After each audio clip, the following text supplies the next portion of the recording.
Olá, eu sou Viviane Cesarino e este é o Memórias do Poder Legislativo. Gastos públicos desproporcionais, mordomias, censura a alguns meios de comunicação, perseguição, custo alto de vida. Não, eu não estou falando dos dias de hoje, não. Era o cenário da ditadura militar, de um ano que o nosso entrevistado jamais vai esquecer, 1976. Imagine a cena, você tem 32 anos e é deputado estadual. Está aqui porque teve o voto de cerca de 45 mil pessoas. Vai à tribuna ser a voz de quem não podia reclamar, denunciar tudo isso que eu já disse antes. E, de repente, é cassado. Tem os direitos políticos suspensos por 10 anos. Não foi fácil para Nelson Fabiano Sobrinho, mas ele seguiu em frente e conta todas estas experiências para a gente a partir de agora. Muito obrigada pela presença do senhor aqui no Memórias. É uma honra, um prazer. Eu que agradeço o convite tão importante, porque a gente preservar a memória de instituições é muito importante para as gerações que estão aí, para entenderem qual o significado da democracia, qual o significado das liberdades, por que é importante a gente se manter vigilante e não distrair um minutinho com isso. E como foi difícil conquistar essa democracia, hein? É verdade, nós tivemos tantos heróis que participaram da conquista da democracia. Você fala que foi difícil para mim, é verdade que foi. Mas foi difícil para outros companheiros. Foi difícil para alguns companheiros que foram banidos, exilados, torturados, presos e mortos. Para a família dos que foram mortos. Para a família, para todos nós, não é? Eu tive um privilégio. Eu venho de uma região, Santos, era uma cidade sob intervenção federal. Nós lá não podíamos eleger o prefeito na época da ditadura militar. O prefeito da minha cidade era um general de 4, 5 estrelas, sei lá quantas, que foi para lá com uma missão, sufocar todo... A cidade era uma cidade que respirava e transpirava a liberdade. Não é troco de nada que Santos era chamada a cidade dos caçados, porque dali nós tivemos figuras ilustres, importantíssimas para a história do Brasil, como Mário Covas, como o deputado Esmeraldo Tarquínio, como Rubens Paiva, que além de ser caçado, foi morto pela ditadura, e tantos companheiros, heróis da resistência democrática. Era um berço de resistência. É verdade. Eu me lembro quando eu saí candidato a vereador em Santos, eu fui procurar o Mário Covas na ponta da praia, meu guru, ele era uma pessoa com quem a quem eu me socorria para ouvir suas opiniões. Eu falei, Mário, será que eu saindo candidato nesse regime que está aí, no fundo a gente não está conestando esse regime, dando força para esse regime, fortalecendo?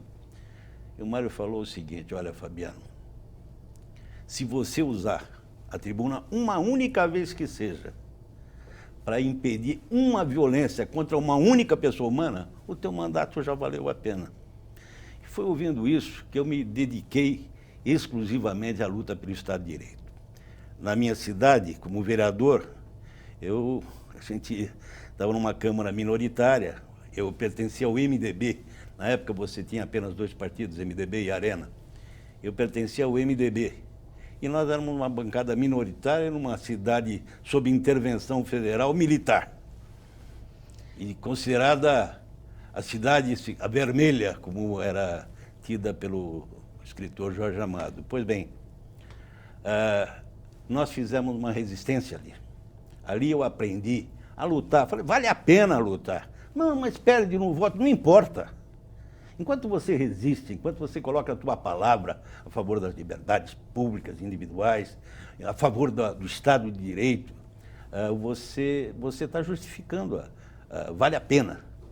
E foi assim que, lutando contra aquela situação em Santos, eu acabei me credenciando, junto ao povo da cidade, a sair candidato a deputado estadual.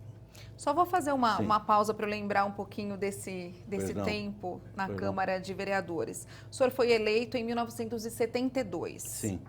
A ditadura já tinha aí bastante tempo, Já. começou em 64. Quer dizer, por mais que o Mário Covas falasse Ele já estava cansado. E que existisse uma vontade muito grande de vocês, né, por parte de vocês de resistir, existia muito medo. As pessoas tinham medo, né? Medo de falar, medo de morrer, medo de desaparecer, enfim, de perder alguém querido. Onde é que ficava esse medo? Ficava menor diante dessa possibilidade de lutar por um país melhor? Eu acho que só se tem coragem se você tem medo. É importante. Nós vivíamos um momento de medo geral. Generalizado mesmo. Generalizado. A imprensa não podia publicar absolutamente nada. Grandes jornais, como o Estado, Folha de São Paulo, publicavam receitas de bolo e sonetos de Camões no lugar em que as notícias eram censuradas. A imprensa censurada, a arte censurada, eu me dediquei muito a lutar contra isso.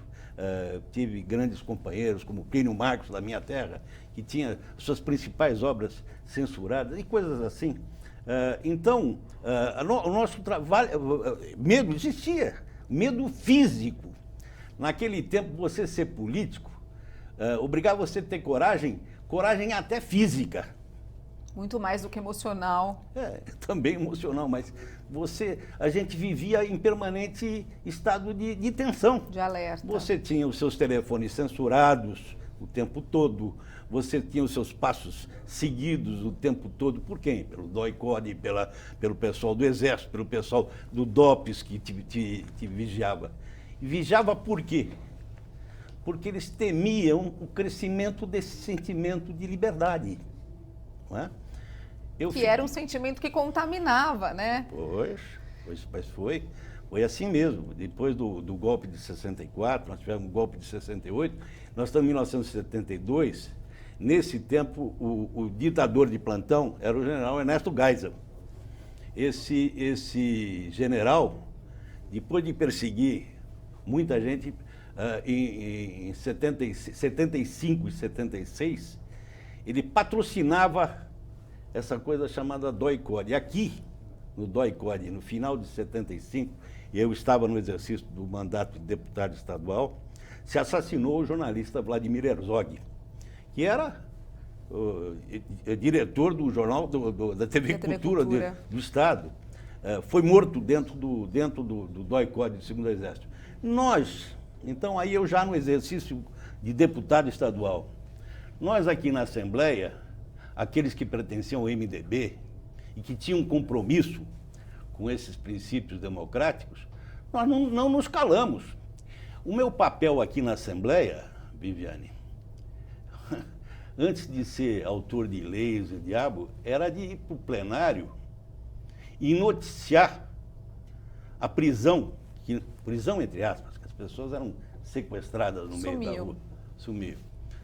De companheiros ou de pessoas, de lideranças de diversos estados, no estado inteiro, e que eram pegas e levadas. Então, era a forma de você garantir a vida dessas pessoas, era você vir para o plenário, senhor presidente, pela ordem e tal.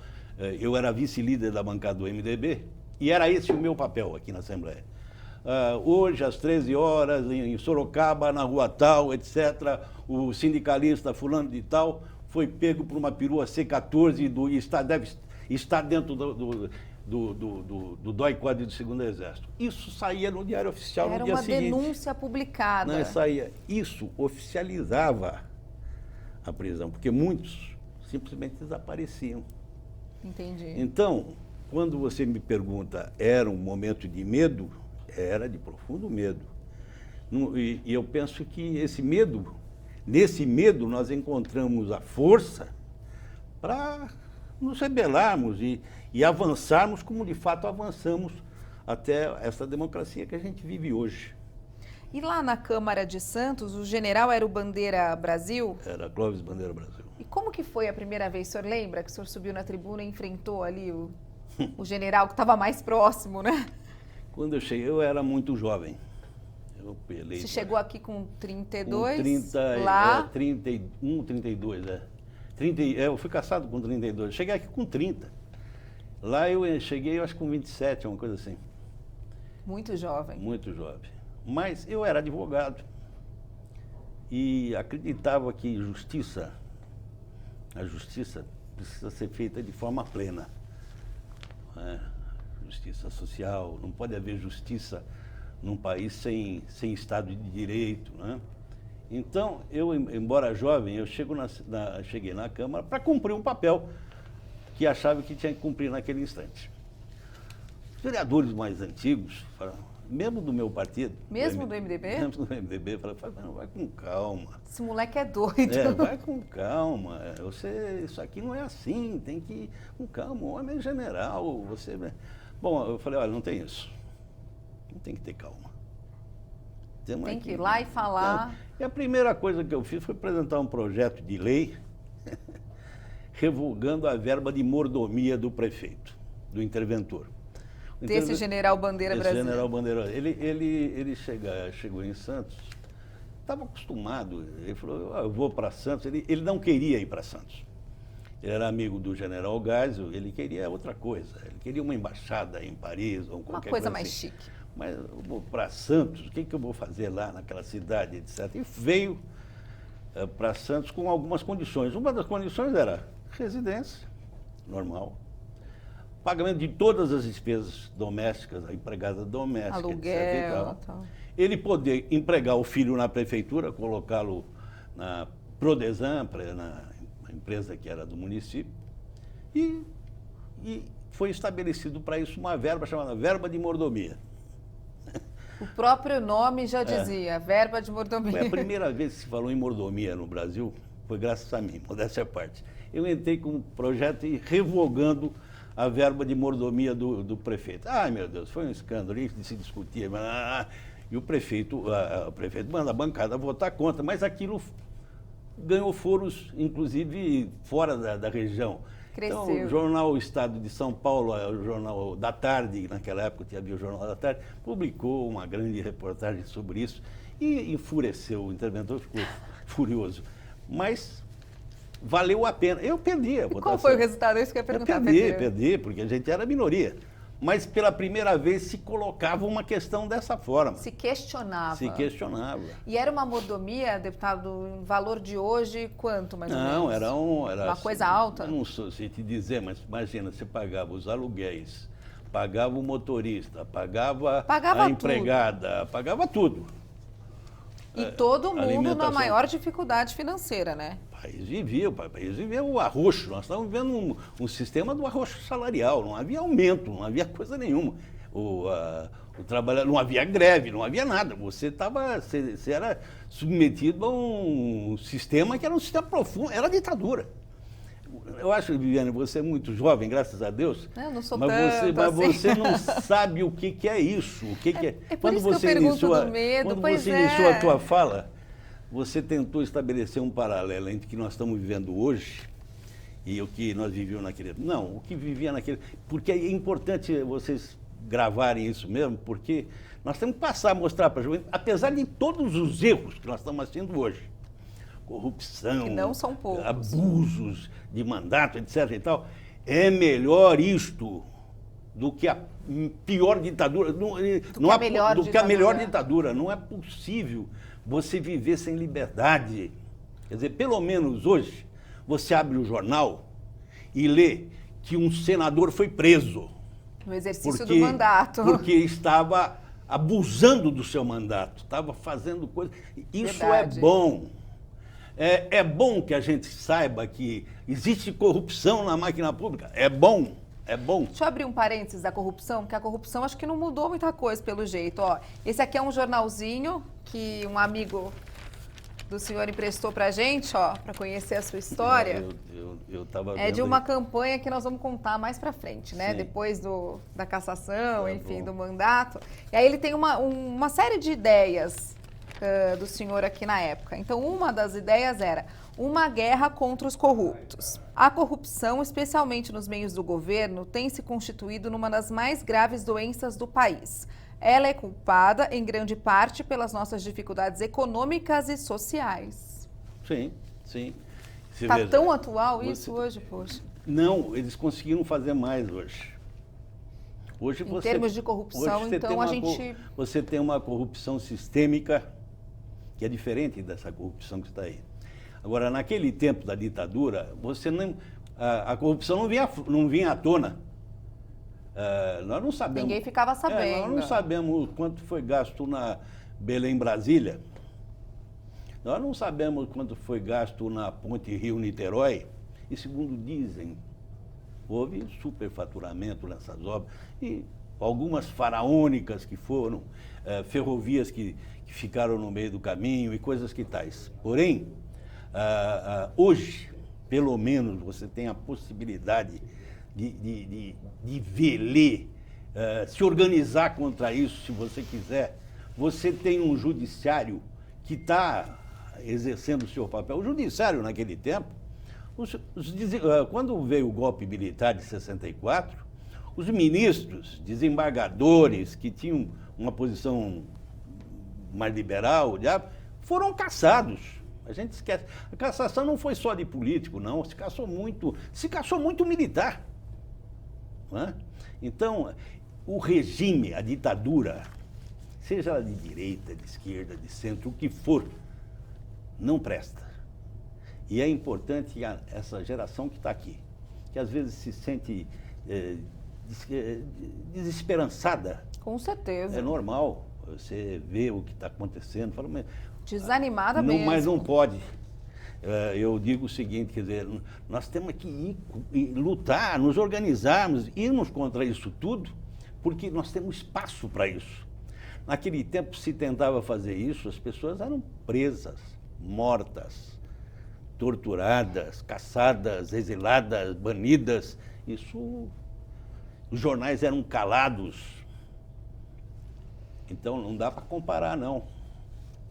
Viu? Tá certo. Vamos chamar então um intervalo, Tudo continuar bem. contando essa história daqui a pouquinho. O Memórias volta então daqui a pouco, até já.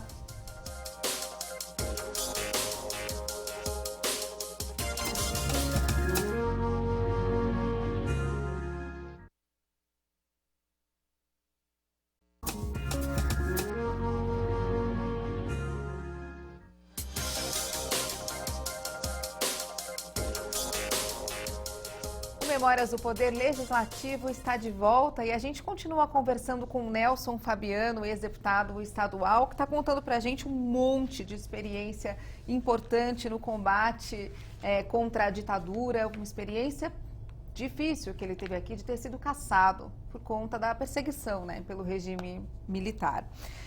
Deputado, última palavrinha só, para a gente pular de Santos para cá de uma vez, só queria deixar, então, falar que o senhor foi escolhido pelos jornalistas como o melhor político e vereador de 63 a 74.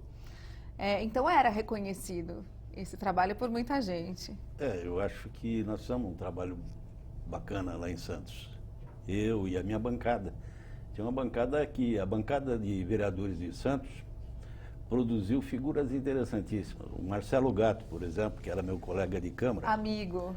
Amigo, irmão, que infelizmente já foi.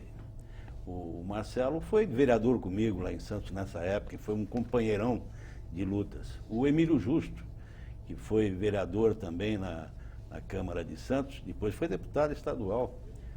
Nós tivemos ainda dessa mesma bancada o Rubens Lara, que foi vereador em Santos, e mais tarde, depois da minha cassação, ele foi eleito deputado estadual. Então, você veja, numa bancada de, eu acho que tinha 9 vereadores, 4 foram deputados. E o Del Bosco Amaral, que foi anterior a mim na Câmara, e depois foi deputado comigo. Já conversamos com ele aqui no Memórias. Sim, o Del Bosco é uma figura importante da política da nossa cidade, Muito. do nosso estado. Então, você veja, era uma equipe boa que a gente tinha na Câmara de Santos e que produziu um excelente trabalho. Eu fui o mais votado na época em Santos. Eu concorri e fui o deputado estadual mais votado. Para você ter uma ideia, na cidade de Santos, que na época devia ter o quê? Uns 100 mil eleitores. 45 mil votos. 45, a maior parte lá na cidade de Santos. Sim, foi a maior votação da história. Proporcionalmente. Proporcionalmente. Bom, aí chegou aqui, 30 e poucos anos, no calor dessas experiências todas, vice-líder, né, da bancada oposicionista. O Goldman era o nosso líder, né, Alberto Goldman, e ele me escolheu para ser um dos vice-líderes dele. E a gente tinha muita afinidade, eu e o Goldman. Diziam que nós dois éramos comunistas. Então, naquela época, ele me escolhe para vice-líder e me designou para fazer esse papel que eu cumpria. De denunciá-la na tribuna. Eu fazia muito trabalho de plenário. Eu era propriamente, a liderança de plenário era eu. E eu tinha muita facilidade de contato com os deputados, todos eles. Discutir as ideias ali? De conversar. Eu sempre gostei eu tinha alguma facilidade de negociar, conversar. E a primeira vez, aquela eleição de 74, ela é emblemática, porque foi a primeira vez na história do Brasil e da ditadura em que a oposição fez maioria. Nós fizemos maioria na Assembleia, então o MDB era maioria. E foi uma surpresa, fizemos o senador e fizemos maioria. Como é que você chega num país onde o ditador federal, você estava com o Estado sob intervenção, era o Paulo Egídio, era o governador nomeado aqui em São Paulo, e era da Arena. E nós éramos maioria. E havia o primeiro embate que nós tivemos foi a questão do prefeito da capital. Porque o prefeito da capital ele era indicado para a Assembleia Legislativa. Ele tinha que ser votado pela Assembleia Legislativa. Bom, e como é que nós íamos fazer? Porque o prefeito queria indicar, o governador obviamente mandou alguém que era do seu paladar. E nós tínhamos a posição de sermos contra a eleição indireta, contra esse tipo de coisa, contra a nomeação.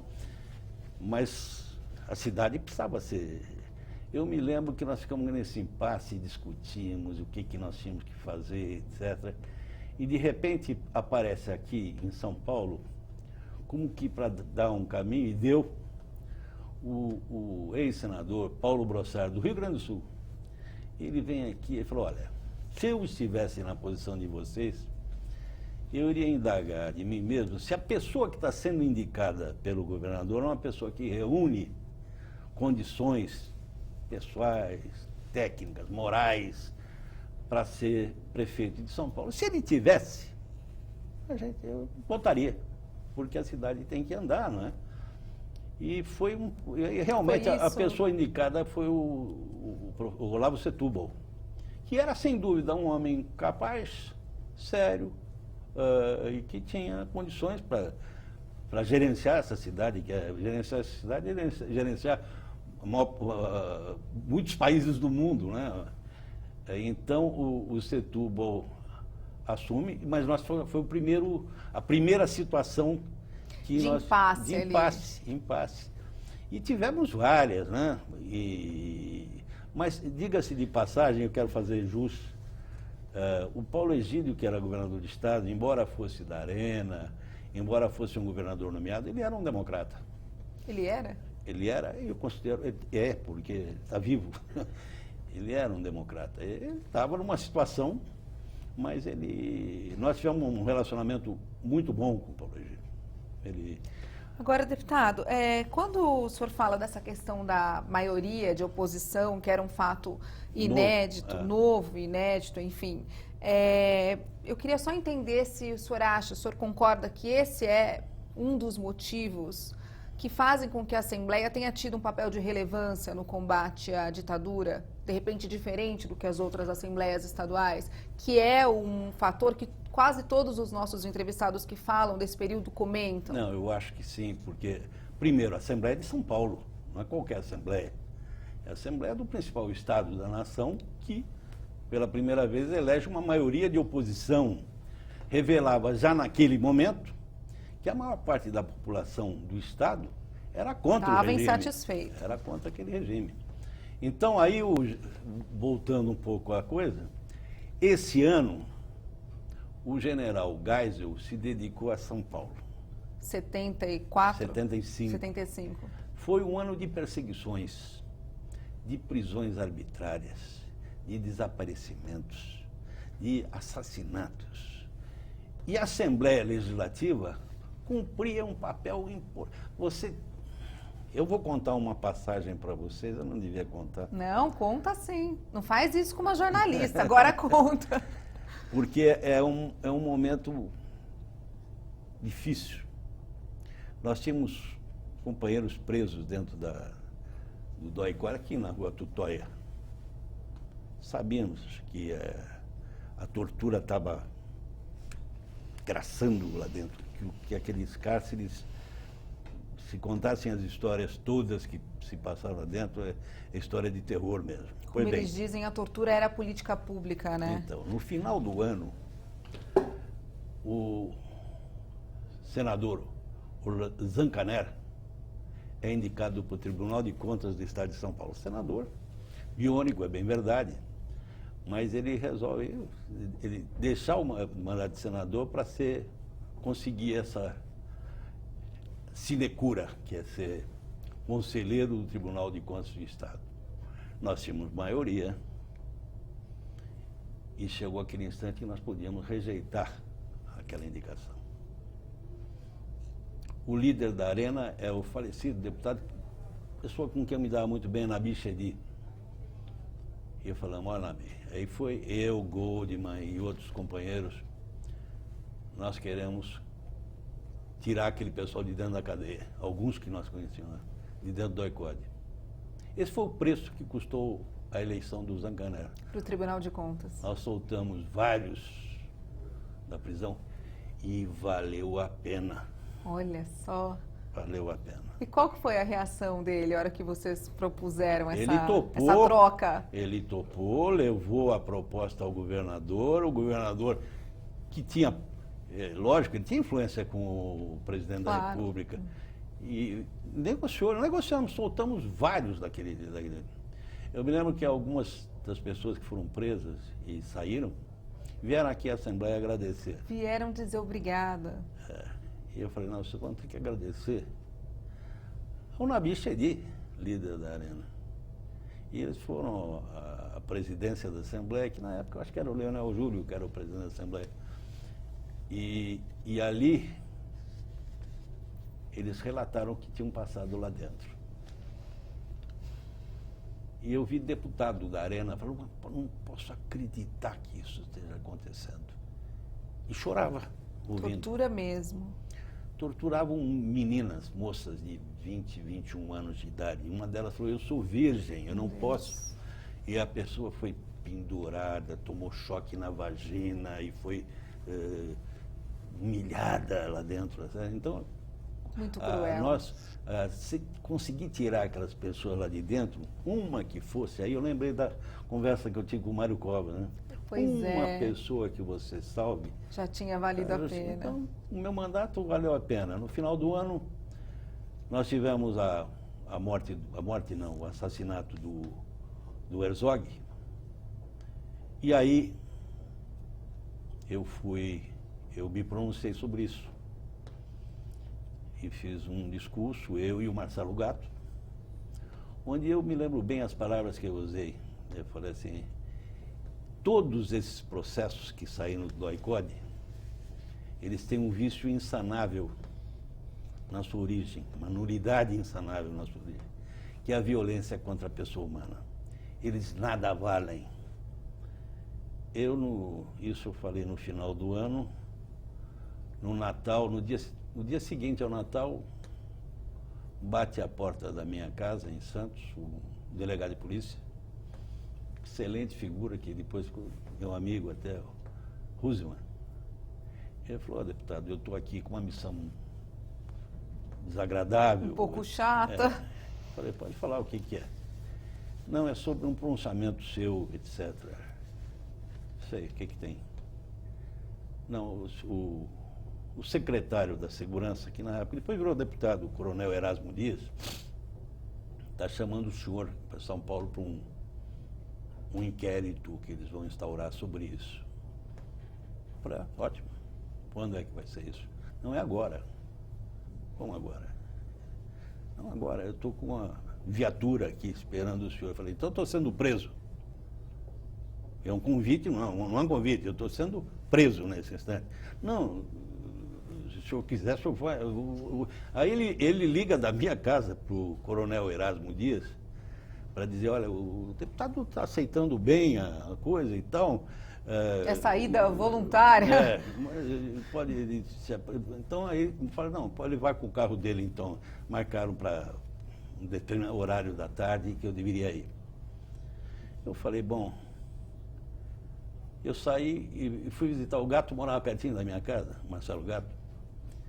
E a polícia passou também para a casa dele. Ele falou, pô, Fabiana, os caras estão fazendo, isso é um absurdo, porque não era uma prerrogativa minha, mas uma prerrogativa do meu mandato. Eles não poderiam fazer nada, teriam que fazer tudo através da presidência da Assembleia ou da presidência da Câmara. Pedir, marcar data para a gente ir prestando depoimento. Não aproveitar o recesso, o Natal ali para... Não, o que fosse, em qualquer época. Passa através da presidência da Assembleia. E não pode chegar e falar, agora se eu abrir um inquérito, o senhor vai lá prestar depoimento. Entendi. Em que condição eu ia? Então, eu falei, não vamos. Eu liguei para o governador do estado, que como era feriado, meio feriado ainda, né, final de ano, ele estava em Campos de Jordão, no Palácio do Campos de Jordão, e falei, olha, estou sendo intimado assim, assim, assado. Conversei com o deputado Marcelo Gato, nós dois chegamos à conclusão que esse procedimento, a forma como está... Eu não sei se o senhor está tendo conhecimento disso. Falou, não, eu não sabia do que estava acontecendo. Pois é o seu secretário de segurança que está me chamando para lá. Ele falou, bom, então o senhor não vá. E falei com o Ulisses Guimarães, que era o presidente do meu partido. O deputado disse que não, de jeito nenhum, vai, de jeito nenhum. Fica. Tá bom. E aí eu falei, bom, esse negócio não pode ficar assim. Eu tinha um amigo que é advogado na área da auditoria militar, o Iberê Bandeira de Melo, e preparamos um documento no qual dizemos por que nós não estávamos indo, as razões, as prerrogativas, e que nós estávamos dispostos a prestar depoimento desde que fosse na medida correta. Esse documento, além de entregarmos lá no DOPS, onde, para surpresa do meu advogado na época, eu estava sendo esperado pelo Erasmo e pelo Fleury. Vocês devem lembrar do Fleury. Pois bem, nós não fomos, evidente, deixamos documentos aqui, não iríamos, e fomos à imprensa. A imprensa, entregamos para a imprensa nacional e internacional, porque a nacional podia estar internacional também. Bom, quando eu estava na Folha de São Paulo, conversando exatamente com Boris Casoy. Era o editor-chefe. Na época, eu acho que ele era. E aí toca o telefone e era da chefia do gabinete do governador Paulo Egídio, propondo um encontro na casa dele, etc., aí, tranquilo, etc., para esclarecer as coisas. Eu falei, tem um problema. Mas foi um ledo engano. Nós fomos para lá, quando chegamos, estava armado um circo. Estava lá o coronel Erasmo Dias, estava lá, na época, o delegado Tuma, o Tuma, que era delegado do DOPS, eu não sei quando. Então eles estavam pretendendo reproduzir. E acabou havendo um entreveiro muito forte entre eu e o coronel Erasmo Dias, que quase chegamos à via, de fato, à via. Ele era um homem truculento e eu não era um homem de ficar quieto. Então, houve um momento muito tenso ali, acabou a coisa assim. Foi uma discussão pesada. Discussão muito pesada, muito pesada. Um grito. De baixíssimo nível. Foi horrível. Esse é um momento ruim, porque... Mas há de se entender que eu estava num momento difícil. Difícil, claro, delicadíssimo. Bom, janeiro de 76, eu recebo a notícia que o meu mandato estava cassado. O coronel Erasmo Dias tinha ido a Brasília, levado o pedido de cassação nosso, meu e do Marcelo Gato, e eu e o Marcelo Gato fomos cassados. E fazia 9 anos que a ditadura não caçava ninguém, passamos a casar. Mas valeu a pena. Vamos contar no próximo bloco por quê? Daqui a pouquinho a gente volta com mais memórias, não sai daí, até já.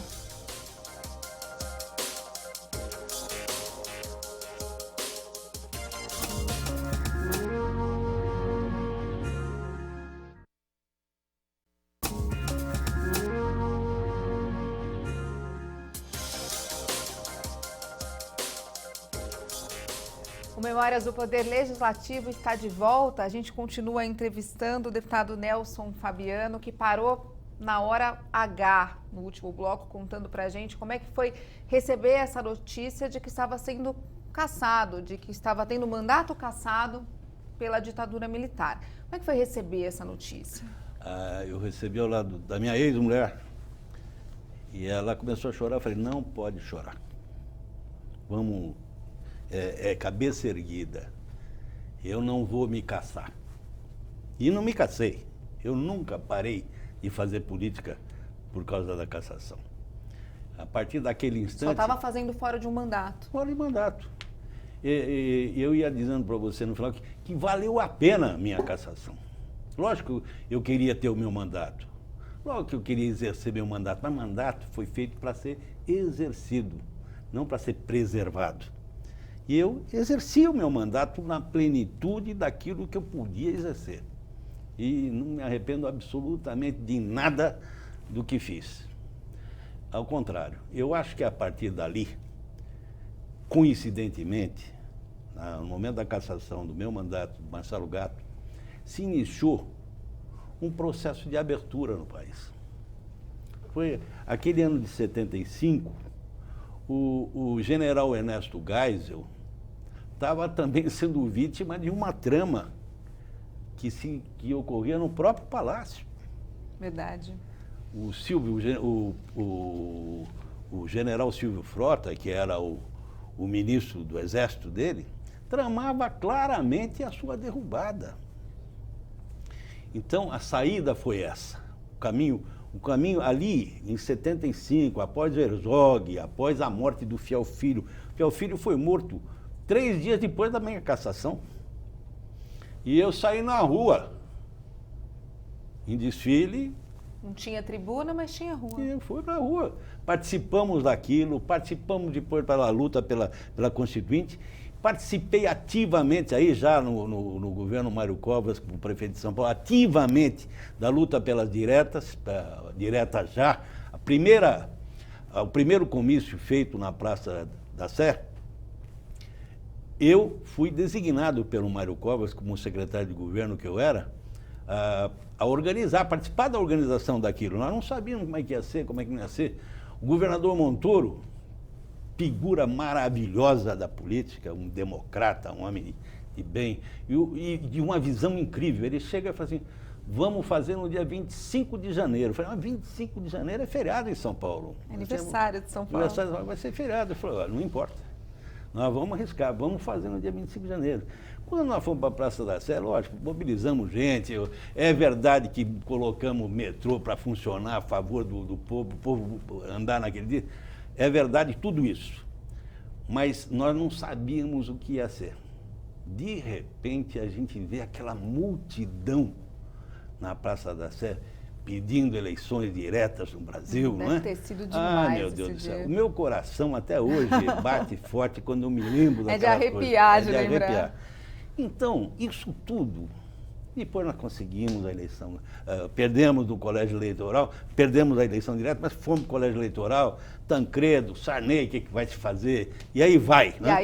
E aí foi. Eu acho que hoje nós estamos vivendo um momento difícil na história do Brasil, onde as pessoas se sentem traídas.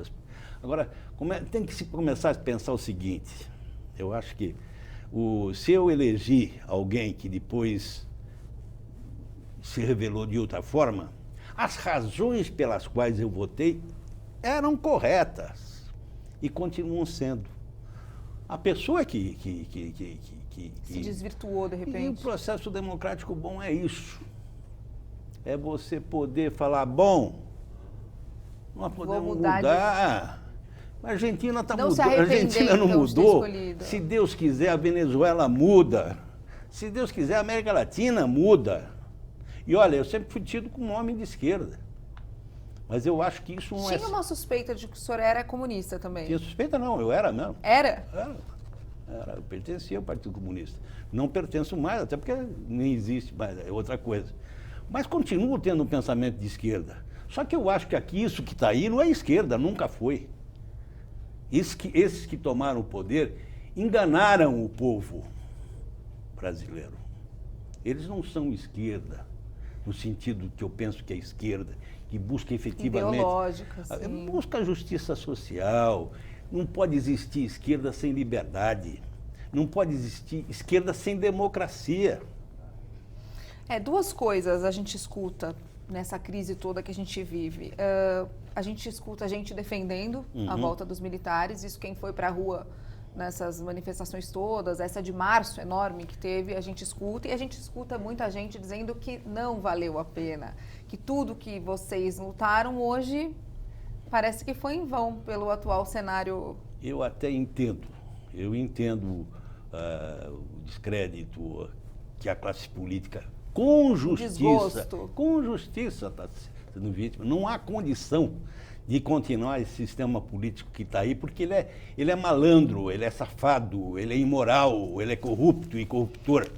Então, precisa mudar esse sistema político. Quem vai mudar isso? Não vai ser o Congresso que está aí, porque ele é o produto dessa coisa, ele é o favorecido por esse sistema. Ele não vai mudar um sistema do qual ele é beneficiário. Quem vai mudar esse sistema somos nós. Isso é possível. Assim como foi possível derrubar uma ditadura militar... Que parecia, às vezes, impossível. Impossível, não é? É possível. Eu tenho, por exemplo, certeza... Mas as pessoas não parecem mais pacíficas hoje com tudo isso? Eu acho que não. Olha, por mais denúncia que exista, parece que não vai acontecer nada pior e acontece. Não, nós vimos aí há pouco tempo o povo na rua protestando. Se desarticulou? Não se desarticulou. O que eu acho é o seguinte, quer dizer, nós não temos partidos políticos hoje no Brasil, são sólidos. Todos... Não, sólidos nem fracos, não são partidos políticos. São meras legendas que não servem para absolutamente nada, só servem para uma coisa... Nós temos que mudar isso. E quem muda? Somos nós, é esse povo que vai mudar. É através da resistência, da organização e da resistência. Se você não pode se organizar em partido, se organiza fora do partido. Mas se organiza. Nós já fizemos isso. A igreja, de certa forma, foi organizadora, a Ordem dos Advogados, o Exército foi organizador político. A gente não pode negar isso, tá certo? Agora, eu acho que está na hora de nós começarmos a falar, olha, não dá mais. Ultrapassou todos os limites. O cinismo, a mentira, a cara de pau de algumas pessoas virem e mentirem, saberem que estão mentindo, saber que as pessoas sabem que eles estão mentindo e continuar sustentar mentindo. Isso. Então não dá para você ter um mentiroso na presidência do Congresso, não dá para você ter um mentiroso na presidência da Câmara, do Senado, não dá para você ter um mentiroso ou uma mentirosa na presidência da República. Acabei de ler aqui no jornal, homem deve ter palavra. Lógico. É o mínimo. Você pega o seguinte, o Bill Clinton, nos Estados Unidos, ele não ia ser caçado porque teve um caso uma com a affair Mônica lá com uma estagiária. Ele ia ser caçado porque ele mentiu para a nação. Pois é, olha a gravidade que isso tem lá. Você não pode admitir que um homem público venha e fale assim, olha, eu não tenho conta no exterior. Não, eu falei que eu não tenho, a minha firma... Não conta, minha mulher não conta. Agora, deputado, o senhor sentiu falta, na época dessa cassação, de um Nelson Fabiano para te defender aqui? Não. Qual foi a reação dos seus colegas na época? Vários Nelson Fabianos aqui depois de mim. Mas qual foi a reação dos seus colegas? Foi de solidariedade. Foi? Não podia Mas esperar. foi de ir na tribuna também falar? Naquela época, é que a gente não imagina como é que... Eram poucos que tinham coragem de fazer essas coisas. E também meio malucos, que nem eu. Tá certo? Porque, na verdade... Foi mais ou menos isso que eu quis perguntar no começo. Não, você veja, em seguida a minha cassação, foram cassados dois vereadores no Rio Grande do Sul.